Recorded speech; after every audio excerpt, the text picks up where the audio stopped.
नमस्कार, मैं हूं सोमेश ढाका और आप देख रहे हैं वीटीएस लाइव न्यूज़। हर बार हम बात करते हैं उपभोक्ता की, तो उपभोक्ता को अगर हम एक मजाक के लहजे में जब लेते हैं तो हम कहते हैं कि उपभोक्ता तो सिर्फ भुगतने के लिए होता है।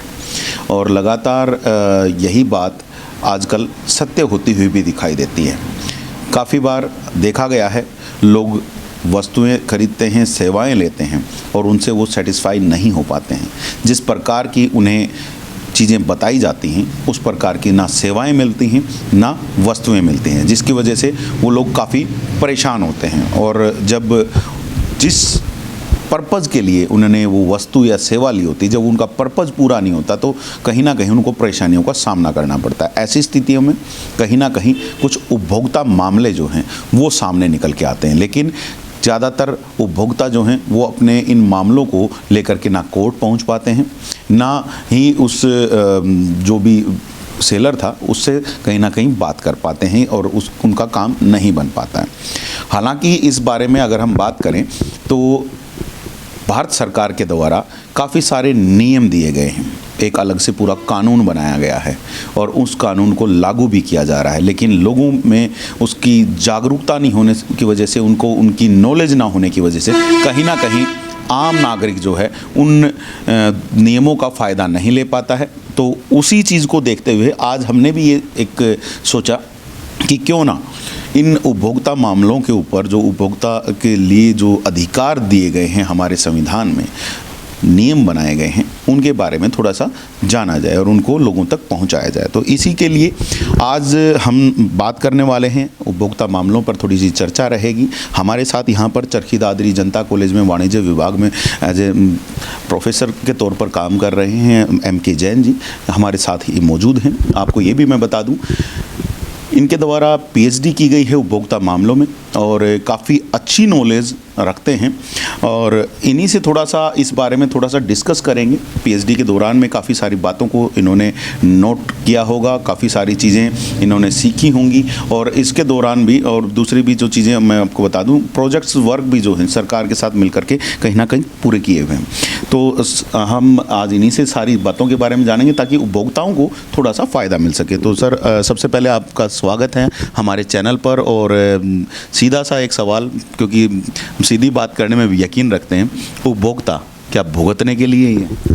हाँ, देखिए, सबसे पहले तो मैं VTS लाइव का बहुत बहुत धन्यवाद करूँगा कि एक बहुत ही अच्छे मुद्दे को उन्होंने उठाया है। आपने बिल्कुल सही कहा कि उपभोक्ता भुगतने के लिए है, ऐसा नहीं है। उपभोक्ता तो बेसिकली वो मार्केट का राजा है। अगर वो यूनाइट हो जाए तो मैं समझता हूँ कि उससे बड़ी, यानी सबसे बड़ी पावर उसके पास क्या है कि वो किसी समय कर सकता है, विड्रॉ कर सकता है अपने आप को। जहाँ पर भी उसको ऐसा लगे कि कुछ शोषण हो रहा है, कीमतें ज़्यादा ले रही है, तो उसके पास अल्टरनेट्स हैं। और ये सारी बातें सरकार ने अनेकों कानूनों में दी हुई है। उपभोक्ता भुगतने के लिए नहीं है। कहीं ना कहीं जागरूकता की अभी जो कमी होती है वो उसके शोषण का शिकार बनती है, मैं ऐसा मानता हूँ। जी, आप कह रहे हैं कि कहीं ना कहीं जागरूकता की कमी है। अगर वो जागरूकता की कमी है तो उसको जागरूक करने के लिए केंद्र सरकार के द्वारा काफ़ी सारे नियम बनाए होंगे, उसके लिए कुछ कार्यशालाएं भी आयोजित की जाती होंगी, तो उनका फ़ायदा उस तक पहुंच नहीं पाता है। तो आज हम उसी बारे में थोड़ा सा डिस्कस करना चाह रहे हैं। अगर हम आपसे जानना चाहें तो क्या कानून बनाए गए हैं, कहाँ से जो एक उपभोक्ता जो है उन कानूनों का फ़ायदा ले सकता है? क्या कोई कार्यशालाएं भी इस तरह की कोई आयोजित की जाती हैं सरकार के द्वारा? हाँ, देखिए, ये बहुत बड़ा मुद्दा है और इस मुद्दे को अगर हम थोड़ी सी ऐतिहासिक पृष्ठभूमि में देखें तो शायद लोगों को बहुत फ़ायदा होगा। कोई भी नागरिक ये ना समझे कि जो उपभोक्ता अधिकारों की बात हो रही है ये कोई नई कोई बात है, ऐसा नहीं है। ये बहुत ही, इसका इतिहास बहुत पुराना है। कुछ एक दो बातें मैं अगर बताऊं तो उससे शायद जो आम नागरिक है वो समझ पाएगा। हमारे वेदों में भी ये बात लिखी हुई है कि कोई भी किसी के अन्य के ऊपर कोई आक्रमण करेगा तो ये कहता है ये प्रभु उस पर वार करो। तो इसी तरह से ये सरकारें भी तो यही कहती हैं कि अगर कोई आपको मिलावटी सामान देता है तो इंस्पेक्टर्स के माध्यम से या प्रशासन के माध्यम से कहता है कि उस पर वार करो। और एक बहुत बड़ा ग्रंथ है कौटिल्य का जो अर्थशास्त्र है, उसमें तो उपभोक्ता संरक्षण का नाम तक आता है। नाम दूसरा है, लेकिन उसको उपभोक्ता संरक्षण का जो है कंटकशोधन नाम दिया गया है। हमारे राष्ट्रपिता महात्मा गांधी ने तो यहाँ तक कहा हुआ है कि उपभोक्ता प्रतिष्ठान का सबसे महत्वपूर्ण व्यक्ति है। जुडिशरी में, इकोनॉमिक्स में समाज सेवियों ने उपभोक्ता को सर्वोपरि माना है, और इकोनॉमिक्स में तो ये डेमोक्रेसी का पिन किंग माना गया है। तो लेकिन अगर उपभोक्ता स्वयं ही अगर जागरूक नहीं रहेगा तो फिर उसको बचाने कौन आएगा। तो उपभोक्ता की जिम्मेवारी है, हर एक व्यक्ति की जिम्मेवारी है कि वो जागरूक हो, और जागरूकता के लिए अनेकों कानून बने हुए हैं। लेकिन दिक्कत ये आती है कि शासन प्रशासन स्तर पर समाज सेवी संस्थाओं द्वारा उस लेवल पर जागरूकता अभियान नहीं चलाया जाता जिस लेवल पर चलना चाहिए, क्योंकि ये जो मुद्दे हैं उपभोक्ता के, ये बड़े क्रिटिकल मुद्दे हैं। जैसे अगर हम मिलावट के मुद्दे को ही ले लें तो मिलावट का मुद्दा एक ऐसा मुद्दा है कि इस पर एक सामान्य सी जानकारी ये कहकर हम छोड़ दें कि बाज़ार में पदार्थों में मिलावट होती है और इससे हमें बचना चाहिए, ये कोई ख़ास बात नहीं है। क्योंकि मिलावट का जो मुद्दा है वो सेंट्रल एगमार्क लेबोरेटरी जो नागपुर में है, उन्होंने एक एडल्ट्रेशन की, मिलावट की जांच की किट तैयार की हुई है। तो मैं मानता हूँ कि अगर वो किट जिला स्तर के ऊपर आए और समय समय पर, बल्कि मैं तो कहूँगा कि पर्टिकुलर एक स्थान के ऊपर अगर वो किट जो है वो रखी जाए, और हम समय समय पर जाकर जहाँ पर भी हमें लगे कि इस प्रोडक्ट में मिलावट हो सकती है तो हम वहाँ पर उसकी जांच कराएं, और इसके लिए स्वयंसेवी संस्थाएं आगे आएँ, तो मैं मानता हूँ मिलावट की जो समस्या है वो काफ़ी हद तक दूर हो पाएगी। जी, अगर यहाँ पर मैं आपसे जानना चाहूँ कि किस प्रकार के जो नियम हैं वो बनाए गए हैं। आपने बताया कि काफ़ी पुराना इतिहास रहा है इसका, पहले क्या नियम थे और अब उन नियमों में क्या कोई सुधार किया गया है, तो उन नए सुधारों में क्या कुछ एक उपभोक्ता को पावर्स दी गई हैं, क्या उसको अधिकार दिए गए? देखिए, जो वर्तमान में नियम है, मैं उस नियम के बारे में बताऊं उससे पहले इसकी जो ऐतिहासिक पृष्ठभूमि है अगर मैं वो बता दूं तो शायद जो नागरिक हैं उनको ज़्यादा फ़ायदा हो पाएगा। देखिए, 1962 में उपभोक्ता अधिकारों की बात हो गई थी, और 15 मार्च 1962 को एक 4 उपभोक्ता के अधिकार बताए थे अमेरिका में, और उसी दिन से 15 मार्च को विश्व उपभोक्ता अधिकार दिवस के रूप में मनाया गया। और देखें तो सेकेंड वर्ल्ड वार से जो है उपभोक्ता संरक्षण का, उपभोक्ता अधिकार का इतिहास चलता है। और एक बात को मैं यहाँ कोट भी करना चाहूँगा कि यूनाइट रहने से कितना फ़ायदा होता है। एक बार सेकेंड वर्ल्ड वार के बाद में जब ऐसा महसूस किया गया कि मिलावटी सामान मिलेगा क्योंकि खाद्यान्न की कमी हो जाती है, तो वहाँ इंग्लैंड में गृहिणियों ने महसूस किया था कि मिलावटी सामान मिलेगा, तो उन्होंने इतना प्रेशर बना दिया था कि उन्होंने ये कहा कि जो हमें सही सामान देगा, जहाँ जो पार्टी हमें सही सामान उपलब्ध कराएगी, हमारे अधिकारों का संरक्षण करेगी, हम वोट उसको देंगे। तो एक पार्टी ने, वहाँ पर मैं पार्टी का नाम नहीं ले रहा हूँ, एक पॉलिटिकल पार्टी ने अपने इलेक्शन मैनिफेस्टो में उपभोक्ता अधिकारों की बात कही थी। तो एक शुभ संकेत भारत में भी जाता है कि यहाँ पर भी जो वोटर है इस तरह का प्रेशर बनाए पॉलिटिकल पार्टी पर कि हम जो है कि केवल ये नहीं कि रोज़गार की बात है या कोई अन्य विकास की बात है, क्योंकि प्रत्येक व्यक्ति उपभोक्ता है, और ऐसी स्थिति में वो इलेक्शन मैनिफेस्टो में डलवाने के लिए भी पॉलिटिकल पार्टी पर प्रेशर बना सकते हैं। जी, पॉलिटिकल पार्टीज़ पे प्रेशर बन सकता है, बाकायदा हो सकता है अगर हमारा उपभोक्ता चाहे तो।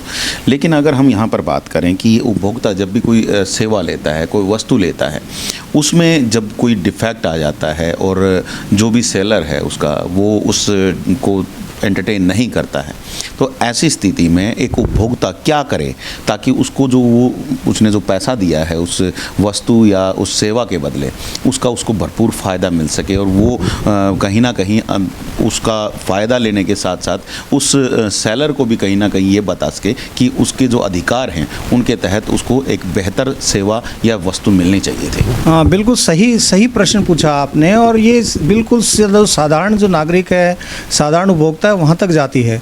इसको मैं अगर एक नटसेल में साधारण प्रक्रिया के आधार पर बताऊं तो फिलहाल जो वर्तमान परिस्थितियां हैं उसके हिसाब से देखें तो 2019 में एक नया कानून आ गया है। उस कानून में क्या है कि एक सिंपल सी एक प्रोसीजर बताया हुआ है कि कोई भी व्यक्ति जो बाज़ार से पैसा देकर सेवा या वस्तु लेता है तो वो उपभोक्ता बन जाता है, और वहाँ पर कुछ चीज़ों को समझाया हुआ है कि उसको उस कीमत के बदले कुछ प्रतिफल स्वरूप कुछ मिलना चाहिए, उसको क्वालिटी प्रोडक्ट मिलना चाहिए, उसको पूरा माल मिलना चाहिए, मिलावटी माल नहीं मिलना चाहिए, वो उसकी जीवन सुरक्षा के लिए हो। तो अन्य और भी बातें हैं, यानी जहाँ पर हम मानते हैं कि उसको लगे कि मैंने जो पैसा दिया है उसका उचित प्रतिफल मुझे मिल गया है, और अगर वो महसूस करता है कि उसके साथ में कहीं पर कोई चीटिंग हुई है, तो एक व्यवस्था की हुई इस कानून में। यहाँ पर पहले जो जिसको हम कंज्यूमर कोर्ट बोलते थे, आजकल उसका नाम बदल दिया गया नए कानून में, डिस्ट्रिक्ट कमीशन है। तो मैं चाहूँगा कि अगर संक्षिप्त में इस प्रक्रिया को अगर सभी समझ लें, इसमें क्या है कि 1 करोड़ तक की कोई भी शिकायत होती है तो वो डिस्ट्रिक्ट कोर्ट में चली जाती है, जो अब डिस्ट्रिक्ट कमीशन है, और हर एक ज़िले में ये एक किस्म से कमीशन बना हुआ है। और कई बार सरकारें अगर चाहें कि डिस्ट्रिक्ट बड़ा है तो वो 1 से ज़्यादा कमीशन भी जो है वो फॉर्म कर सकती है।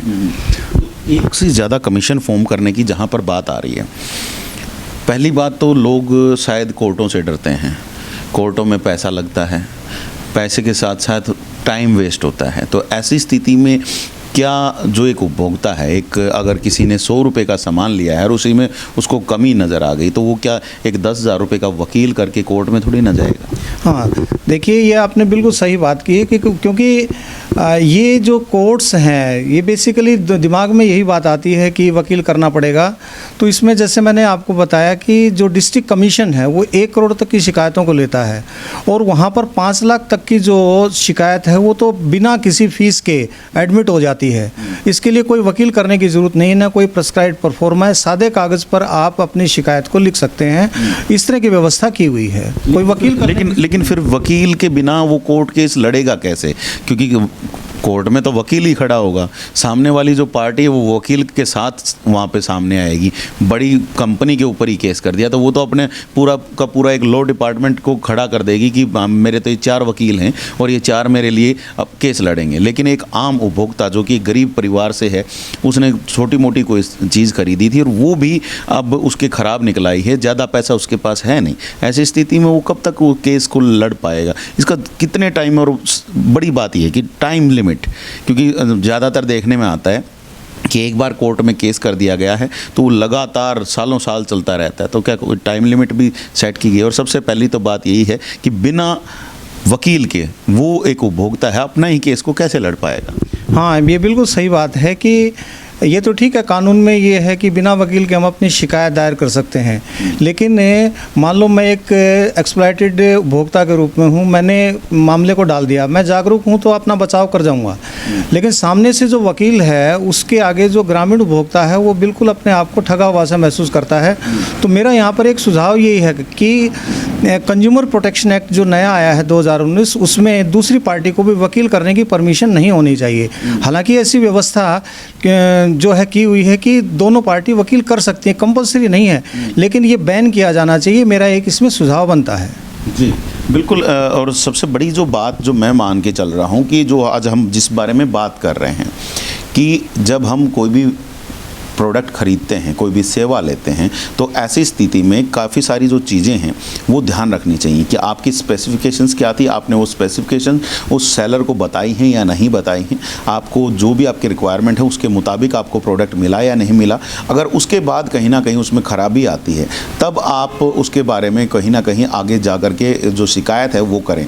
लेकिन जैसे कि अभी जैन साहब ने भी बताया कि जब अगर हमें लगता है कि शिकायत हमारी जो प्रोडक्ट है उसके बारे में हमें करनी चाहिए तो बिना पैसे के वो शिकायत हो जाएगी। लेकिन उसके बाद कहीं ना कहीं जो दूसरी पार्टी है वो वकील कर रही है, तो वहाँ पर भी एक बात इन्होंने बिल्कुल सही एक सजेशन दिया है कि दूसरी पार्टी को भी वकील करने की इजाज़त नहीं होनी चाहिए। अगर एक पार्टी वकील नहीं कर पा रही है तो उनको भी खुद ही लड़ना चाहिए। लेकिन हमारे संविधान में ऐसी फैसिलिटी दी गई है कि आप अपना वकील कर सकते हैं। तो ऐसी स्थिति में कहीं ना कहीं जो बड़ी कंपनियां हैं वो कहीं ना कहीं एक्सप्लॉइट कर देती हैं उपभोक्ता को। तो यहाँ पर सर आपसे एक चीज़ ये सीधा सा दोबारा से जानना चाहूँगा, जब बड़ी कंपनी कंपनी सामने है और वो बड़े लेवल पर वकीलों को खड़ा कर रही है, तो ऐसी स्थिति में एक आम उपभोक्ता क्या करे कि ताकि उसके अधिकारों का भी संरक्षण हो सके? हाँ, देखिए यहाँ पर ये बिल्कुल जो पहले पुराने कानून में 1986 कानून में समस्या थी, उसका अप्रत्यक्ष रूप से निवारण तो करने की कोशिश की गई है।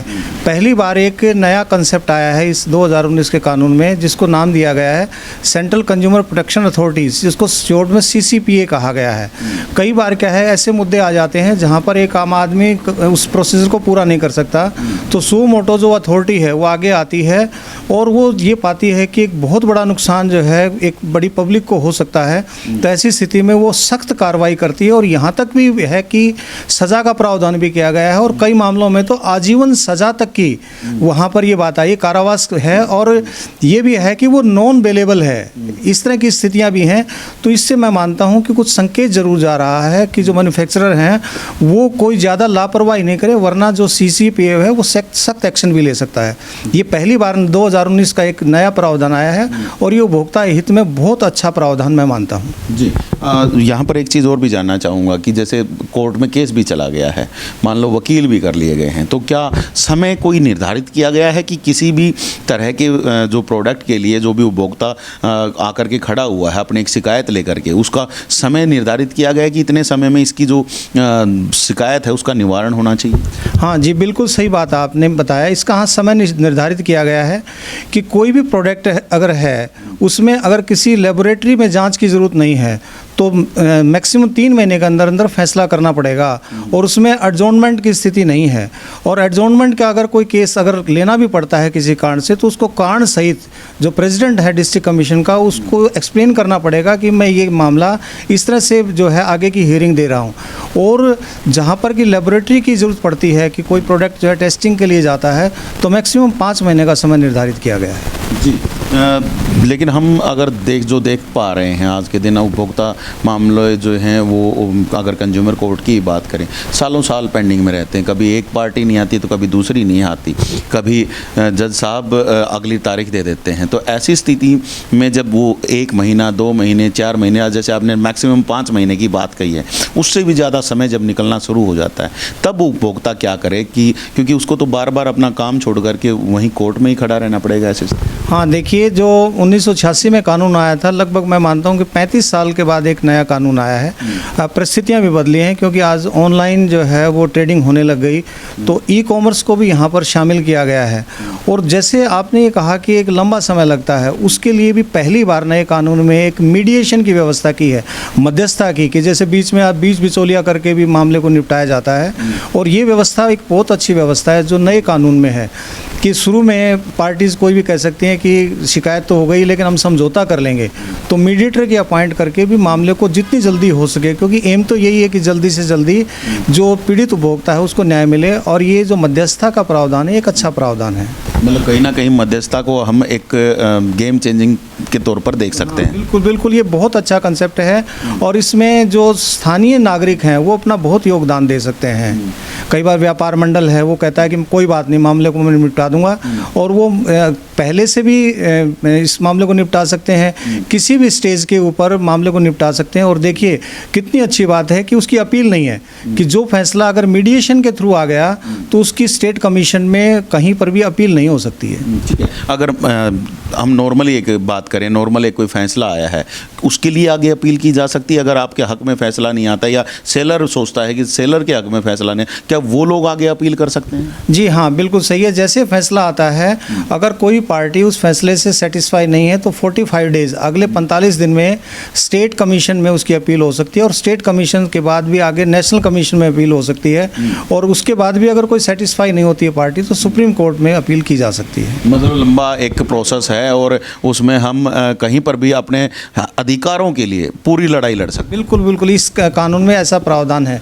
लेकिन यहाँ पर जो, हालांकि वो एक सामान्य सी बात है, लेकिन अगर हम सही इसका प्रभावी उपयोग चाहते हैं तो जो 1 करोड़ की लिमिट है, इससे निश्चित तौर पर मैं मानता हूं कि जो डिस्ट्रिक्ट लेवल है उसके ऊपर बहुत बड़ा भार आएगा, क्योंकि ज़्यादातर जो शिकायतें होती हैं वो 10-20 हज़ार तक की होती हैं।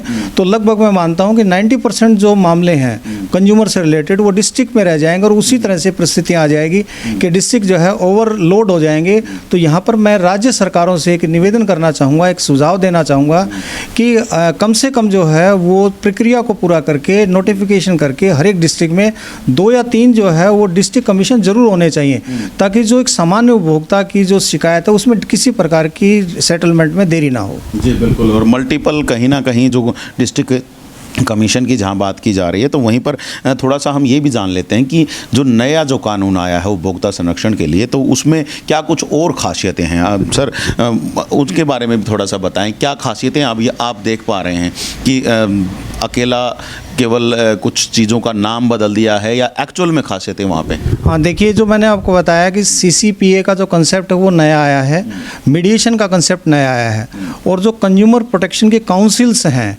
उसमें कुछ ऐसा लगता है कि जो उसके फॉर्मेशन है, ऐसे लगता है कि उसमें कुछ जो रिनाउंड पर्सन्स आएंगे कंज्यूमर प्रोटेक्शन के, जैसे डिस्ट्रिक्ट कमीशन है वो तो जुडिशरी टाइप है कि वो फैसला सुनाता है, लेकिन काउंसिल्स भी हैं डिस्ट्रिक्ट लेवल पर, वो एडवाइजरी का काम करेंगी।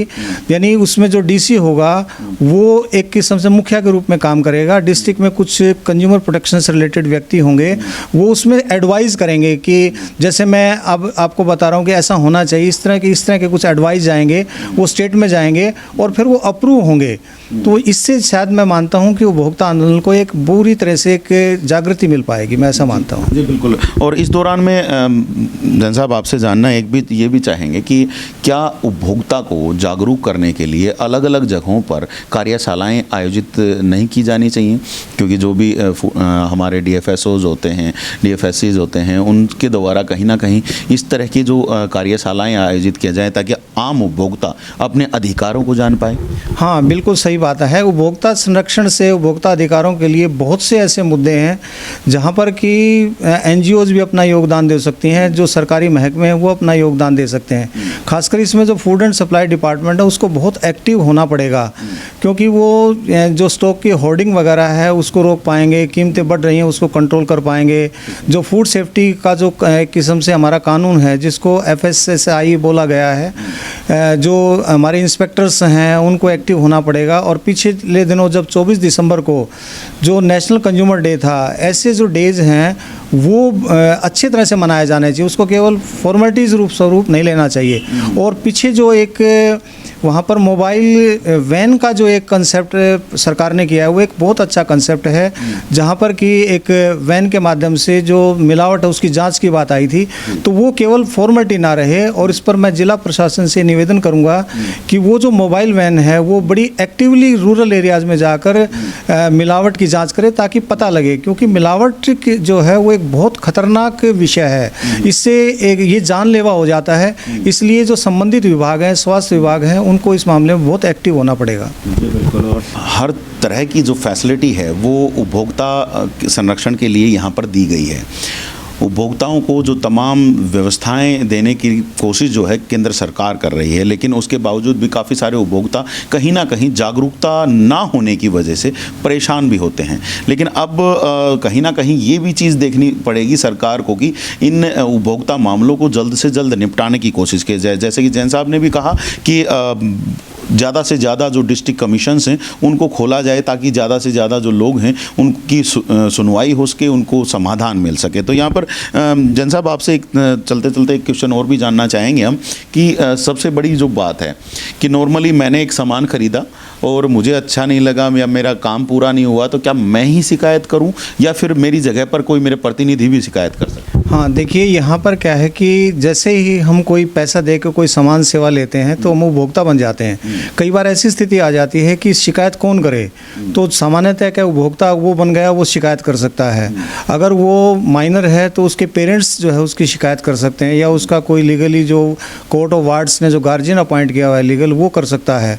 और अगर जिसने प्रोडक्ट खरीदा तो उसकी डेथ हो जाती है तो उसके उत्तराधिकारी जो है वो शिकायत कर सकते हैं। कई बार जो CCPA खुद है वो आगे आ जाता है, स्टेट गवर्नमेंट जो है खुद शिकायत कर सकती है, सेंट्रल गवर्नमेंट खुद पार्टी बन सकती है, और यहाँ तक कि जो NGOs हैं जो कंज्यूमर्स के लिए काम कर रहे हैं वो भी शिकायत कर सकते हैं ऑन बिहाफ ऑफ कंज्यूमर। ठीक है। आपने अभी थोड़ी देर पहले बताया था एक और भी बात कि 5 लाख रुपए तक तो कोई फीस नहीं है, उससे ऊपर फीस है कोई? हाँ जी, उसके बाद फीस है जो हमारा डिस्ट्रिक्ट कोर्ट है, जिसको हम डिस्ट्रिक्ट कमीशन के रूप में बोल रहे हैं, वहाँ पर जो है मैक्सिमम कुछ एक रेंज बनी हुई है, जैसे 5 लाख तक नहीं है, लेकिन जो ये सारे मामले हैं ये 2,000 रुपये की फ़ीस तक जो है, इससे ज़्यादा फीस नहीं लगती है जो डिस्ट्रिक्ट कमीशन है। उसके बाद स्टेट कमीशन में जाते हैं, वहाँ पर जो है फ़ीस लगती है और मैक्सिमम फीस इसमें 7,500 रुपये है नेशनल कमीशन तक जाने के लिए। जी बिल्कुल। तो आप समझ सकते हैं कि काफ़ी सारी जो फैसिलिटीज़ हैं वो सरकार के द्वारा दी गई। हालांकि मैं यहाँ पर जैन साहब से एक चीज़ और भी साथ ही साथ जानना चाहूँगा कि जैन साहब, किसी को भी जागरूक करने के लिए जाहिर सी बात है, मैंने अभी आपसे बात की, कार्यशालाओं की ज़रूरत होती है। यहाँ पर आप काफ़ी समय से इन चीज़ों में लगे हुए हैं, अलग अलग जगह आपने अपने लेक्चर्स भी इस बारे में दिए हैं, प्रोजेक्ट्स भी आपने किए हैं, आपने अपनी पीएचडी के दौरान भी काफ़ी सारा वर्क किया होगा। तो इस सारी चीज़ को देखते हुए आज आप लोगों को क्या कहेंगे कि वो किस प्रकार से तैयार रहें ताकि कभी भी उनके सामने अगर कोई ऐसी सिचुएशन आती है तो वो अपने अधिकारों के लिए कहीं ना कहीं अपना जो लड़ाई है वो आराम से लड़ पाएँ? हाँ, देखिए कई बार क्या होता है कि कोई बड़ा मुद्दा नहीं होता है, वहाँ पर हमारी अज्ञानता होती है और उस अज्ञानता के चक्कर में हम अपना जो है सर्वस्व लुटा बैठते हैं। कई बार ऐसे लगता है, देखिए मैं मिलावट के एक मुद्दे को ले रहा हूँ। कई बार हमने मार्केट में, मैंने अपने सर्वे के दौरान पाया कि जो हमारा जो क्रश्ड जो पाउडर है, मिर्च का जो पाउडर है वो तो मिल रहा है सस्ता और साबुत मिर्च जो है महंगी मिल रही है। तो ऐसे केसेस में जो उपभोक्ता उसको समझना चाहिए कि एक एडिशनल जो है वो काम हो रहा है, वो चीज़ तो सस्ती मिल रही है तो नेचुरली उसमें कहीं ना कहीं मिलावट है। हालांकि उस मिलावट को जांचने के लिए हमारे पास मैकेनिज़्म भी होता है, लेकिन ऐसे केसेस में उसको स्वयं जागरूक होना चाहिए कि वो मिलावटी मिर्च को ले रहा है क्योंकि वो देखो वो सस्ती मिल रही है। और भी मैं एक दो जो है वो जानना चाहूँगा कि कुछ एरिया जैसे हैं जो कि बहुत इंपॉर्टेंट है, जैसे मेडिसिन्स के मामले में है। तो मेडिसिन्स के मामले में एक उपभोक्ता से मैं ज़रूर ये कहूँगा कि वो बिल ज़रूर ले, ताकि उससे बिल में जब बैच नंबर आएगा तो जो एक्सपायरी डेट वाला मुद्दा है वो हट जाएगा। दूसरा, वो डॉक्टर्स को इंसिस्ट करे, ये कहे कि वो दवा को जो है वो साफ साफ लिखे।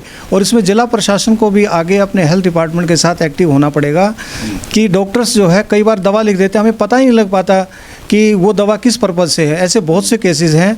और एक उदाहरण के माध्यम से मैं बताना चाहूँगा कि मिलते जुलते नाम हैं। यहाँ तक भी मैंने देखा है कि कई जो मेडिसिन्स हैं उसमें 4-4, 5-5 नाम जो है मिलते जुलते हैं। जैसे एक टीबीटोल है, टोबिटिल है, एक जो इसमें पेन किलर है, एक एंटी टीबी वैक्सीन है। जिसको दर्द है उसको अगर एंटी टीबी वाले को, जो टीबी जिसको है उसको अगर हमने पेन किलर दे दिया तो वो अपने आप को ठीक ठीक महसूस करेगा, लेकिन ये मानना कि उसकी सडन डेथ एकदम हो जाएगी आप मान के चलना। इसलिए डॉक्टर्स को ये जो है कहा जाना चाहिए और जो पेशेंट है उसको, उसके घर वालों को कहना चाहिए कि वो दवा को जब बिल्कुल साफ साफ लिखे। और बहुत ज़रूरी है ये मुद्दा। जी बिल्कुल। यहाँ पर एक चीज़ आपने बात की, उसके ऊपर भी थोड़ा सा मैं जानना चाहूँगा। आपने रेट के ऊपर बात की, रेट को लेकर के आपने कहा कि अलग अलग रेट मिल जाते हैं। आजकल जो देखने में आ रहा है कि अलग अलग पैकिंग एक ही प्रोडक्ट की होती हैं, छोटी बड़ी और ज़्यादा बड़ी, 3-4 टाइप की पैकिंग हो जाती है। तो जो बड़ी से बड़ी जो पैकिंग मिलती है उसके रेट हाई होते हैं, जबकि छोटी पैकिंग के रेट जो हैं वो कम होते हैं। क्या इस तरह के मुद्दों को भी क्या उपभोक्ता के मामलों में लिया जा सकता है? क्योंकि जब अगर छोटी का हम उतने ही क्वांटिटी में अगर हम लें जितने की बड़ी बोतल अगर आ रही है तो रेट उसका ज़्यादा बड़ी बोतल का हो रहा है और छोटी बोतल फिर भी सस्ती पड़ रही हैं 2-3 लेने के बाद भी।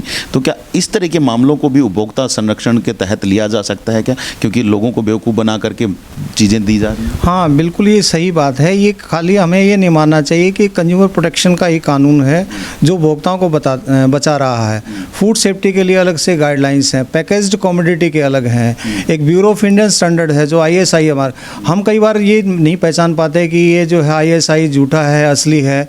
तो इसके लिए मैं जो उपभोक्ताओं को ये कहना चाहूँगा कि कुछ मैगजीन्स हैं और जिला प्रशासन अगर इस तरह की एक अवेयरनेस का एक किस्म से हम कहें लाइब्रेरी अगर डेवलप कर दे स्थानीय लोगों से मिलके, तो उपभोक्ताओं का बहुत भला हो पाएगा। और ये बिल्कुल निःशुल्क मिलती हैं। मानक दूत मैगजीन है, कुछ कंज्यूमर ऑर्गेनाइजेशंस हैं दिल्ली के, उनकी सहायता लेकर वो किया जा सकता है और हम 10-15 दिन में ये पहचान पाएंगे कि ये असली ISI मार्क है। हमें यहाँ तक नहीं पता है कि हॉल मार्क जो है कैसे लगता है, कैसे उसकी पहचान करनी है। जो क्वालिटी मार्क्स हैं उसकी जांच के लिए भी प्रशिक्षण शिविर आयोजित किए जाने चाहिए। जी तो अब आप समझ सकते हैं कि काफ़ी सारी जो चीज़ें हैं वो हम उपभोक्ता संरक्षण के तहत पा सकते हैं, लेकिन केवल और केवल ज़रूरत है जागरूकता की। काफ़ी सारी बातें आज हमने जैन साहब से की हैं और शायद आप लोगों को भी कुछ अच्छी चीज़ें इसमें मिली होंगी। और मैं तो आप लोगों से यही कहूँगा कि अपने अधिकारों को पहचानिए। जब भी आप कभी कोई वस्तु खरीदते हैं, कोई सेवा लेते हैं कहीं से, तो उसमें अपने अधिकारों को पहचानिए। क्या आपके अधिकार हैं, क्या आपको वस्तु मिलनी चाहिए थी, कैसी सेवा मिलनी चाहिए थी। अगर उसके मुताबिक आपको सही चीज़ें मिल रही हैं तो सबसे बढ़िया है, नहीं तो अपनी आवाज़ ज़रूर बुलंद कीजिए, क्योंकि आपकी आवाज़ ही जो है वो दूसरों को भी जागरूक करेगी और आपको भी कहीं ना कहीं फ़ायदा पहुँचाएगी। तमाम जो तरीके हैं हमारे जो उपभोक्ता संरक्षण कानून हैं उनमें दिए गए हैं। आप बिना पैसों के अपना केस लड़ पाएंगे। हालांकि जब सामने वाली पार्टी वकीलों के साथ खड़ी होती है तो केस लड़ना काफ़ी मुश्किल होता है, लेकिन संरक्षण के तहत आपको बिना पैसों के केस लड़ने की कहीं ना कहीं इजाज़त दी गई है। आपके 5 लाख रुपए तक तो फीस तक भी नहीं लग रही है, तो कहीं ना कहीं आपके लिए बड़ा बेहतर जो है एक प्लेटफॉर्म तैयार किया गया है। लेकिन सुधार की गुंजाइश हमेशा रहती है। जैसे अभी जैन साहब के द्वारा भी बताया गया था कि कहीं ना कहीं जो डिस्ट्रिक्ट कमीशंस हैं उनकी संख्या बढ़ानी चाहिए और कहीं ना कहीं ये भी सुनिश्चित किया जाना चाहिए जब जो भी उपभोक्ता है अगर वो बिना वकील के केस लड़ रहा है तो सामने जो सेलर है उसको भी वकील करने की इजाज़त ना हो। इस तरह की कहीं ना कहीं जो अभी जो से सुझाव यहाँ से गए हैं, तो वैसे सुझावों पर कहीं ना कहीं आने वाले समय में सरकारें विचार करें। तो ये एक बड़ी चीज़ है। लगातार जो है हम इस तरह की जो अपडेट्स हैं आप तक लेकर के आते रहेंगे। आज भी हमने जो कोशिश की है कि आपको उपभोक्ता के जो अधिकार हैं उनके बारे में थोड़ा सा अच्छे से पता चल सके, थोड़ा सा आप समझ पाएँ